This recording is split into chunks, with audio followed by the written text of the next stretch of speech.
thought of being involved in communism. Well, but to further my question, so we have to have a passion for what we do. Yes. Never mind, you were skirting all of the things that were happening visually and audibly in front of you in an industry that was in its fledgling state. Yes. Way back when. You know, we couldn't watch you on the little, we couldn't watch them on the little 7-inch screen, black No. and white, or put the rabbit ears up or the antenna on the roof. Rabbit ears. Yeah. How did that, I mean, that was your beginning in the industry. What was that one, can you remember the one moment that you said to yourself, this is what I want to do? Yes, I was 3 years old, Okay. and I thought I was Hopalong Cassidy. And I had the boots, and I had the tricycle, and the hat, and the gloves, and the guns. It was in my backyard, and I thought, this is more fun than anything else. And your parents recognized that right away.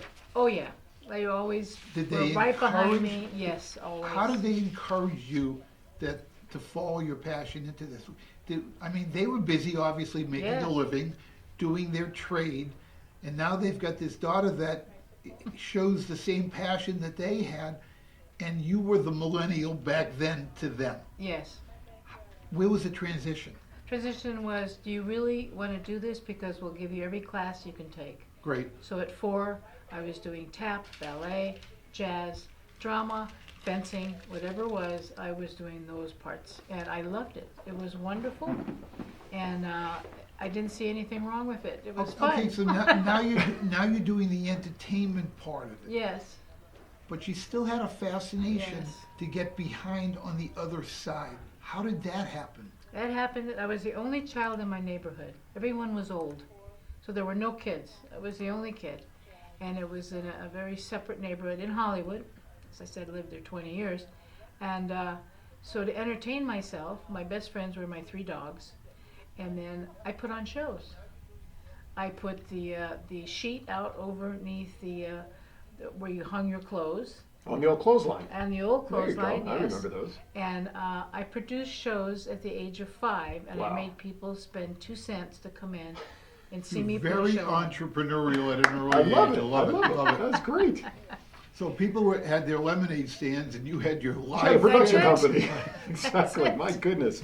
Yeah. Like, when did you know? I mean, at 5, producing your own show for 2 cents in the backyard obviously is a pretty important passion step. But when did you realize that, you know what, I can do this for real and really make an impact in the industry? What was that first aha moment for you? Actually, it was when I was a teenager. I joined the USO shows because I was entertaining, I was doing comedy, and I was dancing. Did you have a connection to join the show? Because you can't just all of a sudden, I'm going to join the USO No, show. well, they knew my father and his background and who he was. Sure. And so they just put me right in. But when I did those shows, I didn't get any excitement over performing. It was like, yeah, this is great, and I loved going to all the military bases and doing. But I liked the back. You were Shirley Temple way back when, before there was a Shirley Temple. Oh God, I wish I was, but I wasn't. But I said I want to put these together. I don't want to be out there in front of people. You were more So- the brain. You wanted to be the brains behind That's putting it it. together. That's Gotcha. what I wanted to do. Gotcha. So with very little experience other than the knowledge of watching parentals in that Sure. industry, Sure. and understanding what it was like to be in front of the camera, now you flip it around like that little switch we press on our phone to turn that phone around to us. Right. You're now on that other end. Yes. What mistake did you make that you quickly corrected to say, all right, I understand that's not the way to do it. Where did you turn for the knowledge to learn how to do it? Both from my father and my mother. Okay. Because I told them, I'm doing something really wrong here. I'm not getting these people to do what I need them to do. And they would say, okay, watch, this is what you ought to do. I learned to be a diplomatic person. I learned how to talk to people. And I learned that the business of working with people that have very large egos is special. Right. And you must be treating them special. And I liked it. I fell right into it. It was very comfortable. Now, today in the industry, technology has taken over a large part of how productions are produced. Electronics have changed audible, visual, all of the genres of production, let's put that quotes, have changed. When you started, none of that was available to you. None. So how did you transition to where you are today with the technology changes that have happened over those years? I searched for the people that did know how to do that. You Googled it? No, I actually physically searched and called people. So Said, old do you school. know someone? Yes. Do you know someone that can produce this or someone? Yeah, I need them. I need to talk to them. Okay, so you So had I little hired- power meetings. Yes. I guess yes, that's what they were. There's a term for Brainstorming? that. Brainstorming, Brainstorming, yes. but there's a term that, you know, a lot of the networking groups do, they call it a something, I can't think of the word offhand, where you get people, and we talked a little bit off camera about this, you know, you have a strength and you have weaknesses. We all have that. We have a Yes. strength, we have weakness. Our weaknesses become stronger when we get people who that is a strength of them and we bring them on board and we become stronger. Correct. So that had to have happened for you. What was the first major production? And I'm sure it's in your 27-page bio here, I just never got It's coming out in volume 2. You have to wait for the movie. All right. If there's a movie. Yeah. I mean, what was the All first right. one? The first one actually was, I used to, when my children were little, my son and daughter, I watched a soap opera called Days of Our Lives. Oh, Sure, yes. we all watched it. Yes. Did you see the latest news on them, though? Yes. Everybody's being released, and then maybe the end. The sands Yeah. through the hourglass Was may that- finally be done. I Was know. that Luke and, Wow. was Luke and Laura on that No, one? that was General Hospital. No, I don't know, yeah. I don't know. It's sad that I know that. I just thought Yeah. I'd share that. But I watched that show, and on it there was a gentleman that sang on the show called Bill Hayes, who is still on that show, who is in his 80s, I believe now. And I thought, I can't get his music, and he had a wonderful voice. He was the gentleman that actually sang the original, The Ballad of Davy Crockett. Oh, Really? Yeah, and so now he was on the soap. So I happen to know the guy that was the head of the music over at Days of Our Lives, and I called him one day. He called me. He said, "Hey, you want to come down and watch a show?" I said, "Oh, I'd love to." I went down. I met Mr. Hayes, and very cute, quick story. When I left there, I didn't know if I made an impression, so I stopped and I ordered a dozen yellow long stem roses to be sent to the set of Days of Our Lives, and said, "Mr. Hayes, it was a pleasure meeting. I'd love to talk." So I figured you'll throw them in the trash or think I'm some wacko or whatever. So a couple days went by, I get a message from him. "Your roses were beautiful. Watch in 2 weeks. It'll be on the set. It'll be on the piano.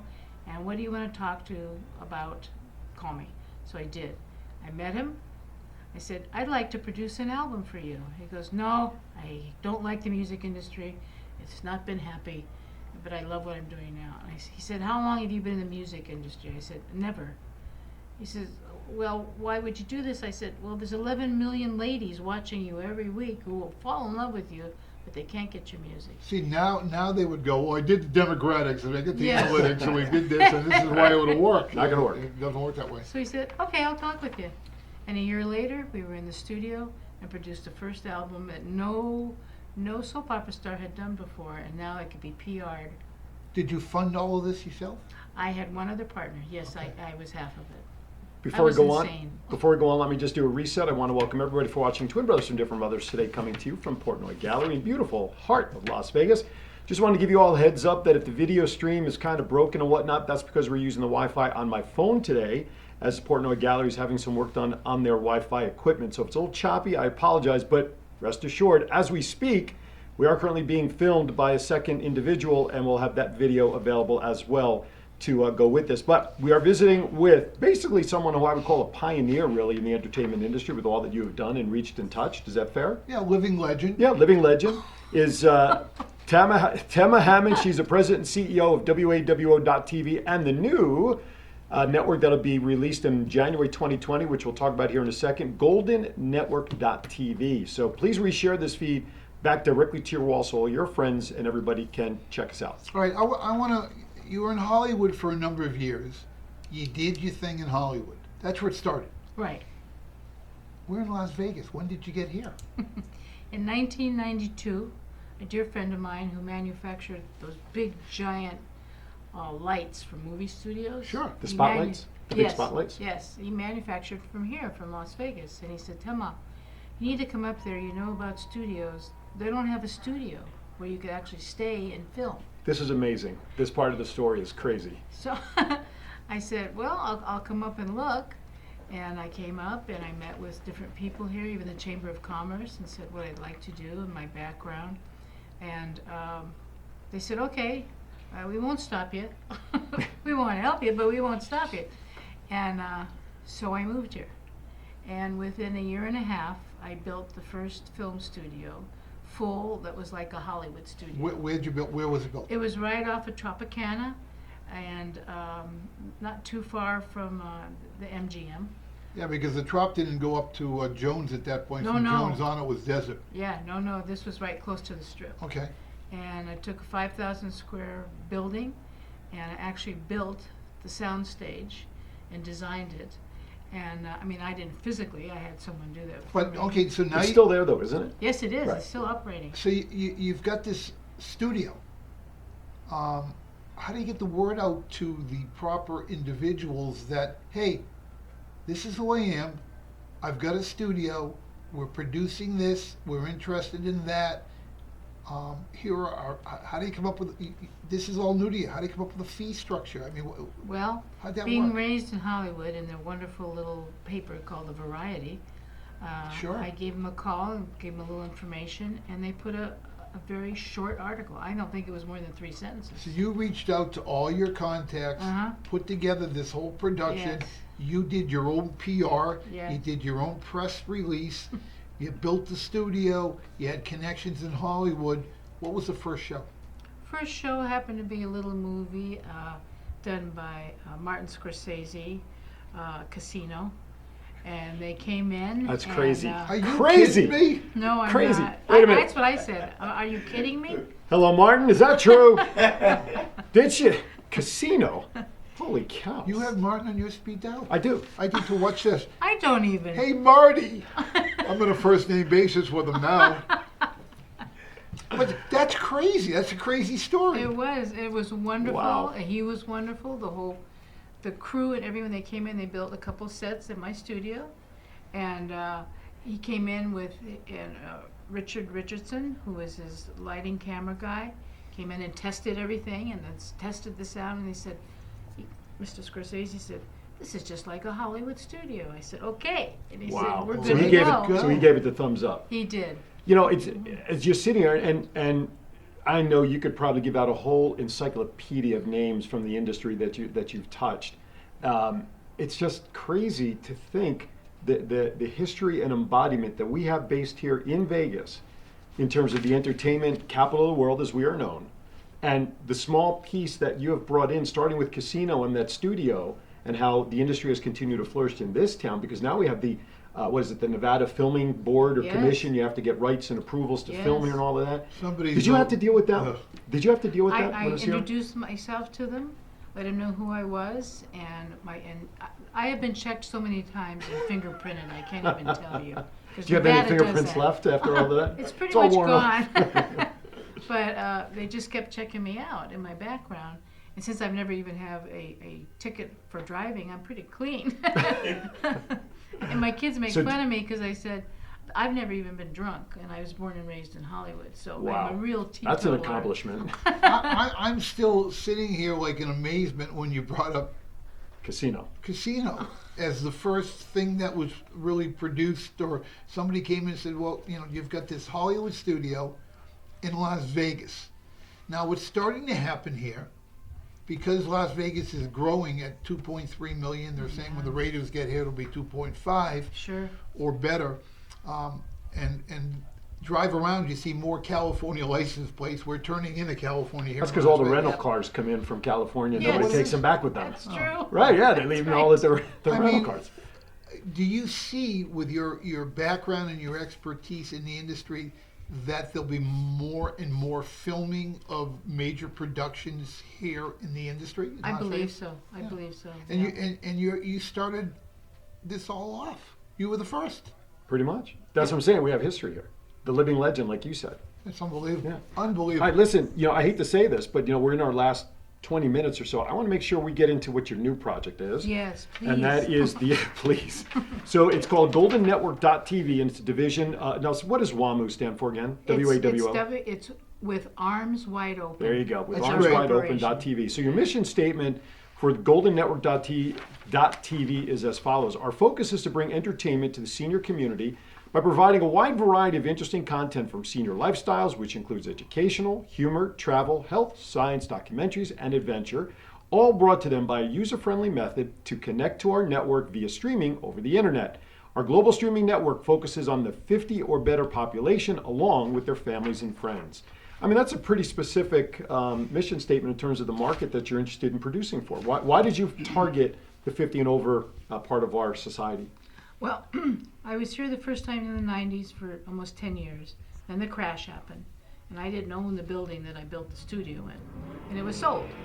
So I was offered to do some things up in northern Nevada in the capital, working with the politicians and Governor Kenny Gwynn at that time, because I had a full crew and I could shoot things, film things. I was going to say, yes. Videotape things. Please say film, don't say shooting, Yeah, I'm because sorry. that could be a problem. I'm sorry. So, and I had never lived near snow. And here was a Hollywood lady. So I said, okay, I'll give it a shot. So I move up there, and I really enjoyed it. It's a beautiful area. I was 20 minutes from Lake Tahoe. It was wonderful. And I worked all the time, and I taught at the colleges. I teach acting for camera, and I teach improvisation. And it was fun, but the older I got, it seemed like the colder it got. And my niece said, no, this is not where you need to be. So I came back to Las Vegas because I know it's warm here. And I've been here now going in my 6th year. And I'm teaching part-time at UNLV, again, the same type of classes. And I also put together a comedy group called The Jesters. And I happened to, when I moved here back, I lived in Summerlin, which is That's where I live. Yep. Yeah, we're up Yeah. that way. We're up that way. okay, Yep. all right. So it's definitely a senior community, and everyone is busy with a million clubs and being busy and getting their life, so it's good and happy. And I thought, well, why isn't there a network for these people so they can watch it everywhere? But I know nothing about the technical. I am really a dummy. And so I started gathering people that knew streaming and knew computers. Almost cycle again from where you Exactly. started at first. Now you're Yep, exactly. right on. And I found some wonderful, lovely people who started taking care of that part of it. And I said, I can gather the troops, but I don't know how to get it up there on my computer. Let me ask you a question. It has not launched yet, or it has No. launched? Okay, so it hasn't launched yet. Did you not hear my intro? I January did, 2020. but I Are you don't- not listening to the show I that don't you're listen- on? I don't listen to my wife. Why Oh, should I listen to you? Great. At least I'm in Now- good company, Dorothy, who's currently watching right now. Oh, By the way. now you tell me. Wonderful. Got him! Oh boy, that's it. Got him. Here's my question. What are you going to piggyback as far as a publication? Because you're in a lot of different industries. It's great to produce a streaming network specifically geared toward the senior community. Mm-hmm. And without naming some of the competitors here in town, you've got the Sun City Anthem, Sure. where they've got their own little radio station. Yes. They have a publication geared to the 50+ people. Which I write in, by the way. And I've done work for, and they've interviewed me as well. Are you going to look toward getting a competitive product? Yes. Since it's never been done, and we did the demographics and we did the research, it took us almost 4 years to study all of this. We don't have any competition in regards to a streaming network of this kind. There's lots of shows about seniors Sure. and programs, and they're wonderful. And one of the people that happened to egg me on to keep doing this happened to be one of the producers for the Golden Girls, Oh, Marsha Williams. Small show. And she, interesting that we brought the puppets up. yes, I know, yes. right. I became friends with her many years ago, and we'd check in. She said, "What are you doing, Temma?" And I said, "Well, I'm going to do a network for seniors." "Oh, do it. No one has it." She said, "Took us many years to get the Golden Girls on, but go ahead." So people like that who have been there, done that, have been so wonderful to me to be able to say, just consulting with me how to do this. One of the things I talked about with this competitor was that, you have this publication that's a monthly publication, and there's a national, listen, there's national conventions for everything. There's a Yeah. national convention for newspaper publishers of the 50-plus industry. Wouldn't it be nice to have an insert within that publication, instead of calling it the X Voice, I'll leave it at that, you call it the National X Voice, and all of those other publications could purchase from you a 4, an 8, a 16-page insert that would go in all of their papers, that would either be printed by them or printed by you with no advertising, and they have the option of buying 1 page, 2 page, 3 page, 4 page. Is that something you would look at down the road Oh, to absolutely. promote? Yeah, okay. Absolutely. We are global as a streaming piece, which is wonderful. And I've met with people from other countries already in the last several years, and they're also behind such a thing so that they can get it. Because a lot of things that happen in their countries can help us, and Sure. vice versa. Sure. So we need to share that between travel and health and everything. The world is small. Yes, very, very, very. So that's what I'm after. I'm after to give entertainment that is educational and fun. The research that we did on one of the major problems in the senior community globally is loneliness. It's a hard thing to lose partners or friends. And what do you do? What can you have to help you? Well, what we're hoping to be able to give people on the Golden Network is things to do, to be part of, to be another community outside of their door. You gotta stay busy.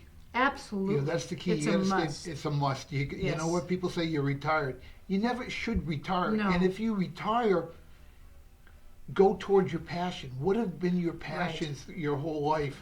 And if opportunities are out there like what you're creating here, soon to be launched, you know, with pertinent information for people to, hey, you know what? I always wanted to do line dancing. Yes, You know, exactly. now there's a group for me to go do that and be Yep. with like-minded, that's the word I was looking for earlier, like-minded individuals. Perfect, yes. Yeah. That's a great idea. So as you're developing the network, what is it that you're specifically looking for from the senior community? I'm looking for input, information, what they see, if they like it, if they Mhm. don't like it, what would they like to see? I want that to be part of that network. I've got to have that communication going back Okay. and forth. And in this town alone, of course, Las Vegas, there's talent every 2 inches, you know? Right. And I would like those people to be part of what we're doing. You know, whether it's on a talk show or they're actually performing what they do. I have a lady in my gestures group who's 90 and is a tap dancer. Right on. And she just is out there doing her thing and tapping across the state, and it's wonderful. I don't dance. Oh, I have 2 right feet. that's okay. Well, for the Jewish people, it's left feet, but no, just kidding. I'm actually gonna try work with this gesture group she's talking about. I'd like to try the improv and stuff that she's got going on. You know, Actually- somebody said to me once, and not to interrupt you, you know, I do the live caricature show. Yes. And I'm literally Don Rickles with a pen. Somebody said to me, do you ever think of doing stand-up? Uh-huh. And I looked at him and said, I sit down, why the hell should I stand up? Okay. Ba-dum-bum. Gentlemen, since you mentioned this, and the way you mentioned it, here live today, I would Uh-oh. like to offer both of you Uh-oh. to be part of and maybe even conduct the gestures as an ongoing situation of improv that, again, turns around and goes up on the Golden Network. Sure. Whether it's once a month, once a week. Let me think about Well, it. when you say Yes. when you say conduct, Okay, oh, good. when you say conduct, please explain. Being part of, both of you have leadership. Give me a pen, I'm gonna show you what she meant. Yeah, I know. I know. You have the abilities to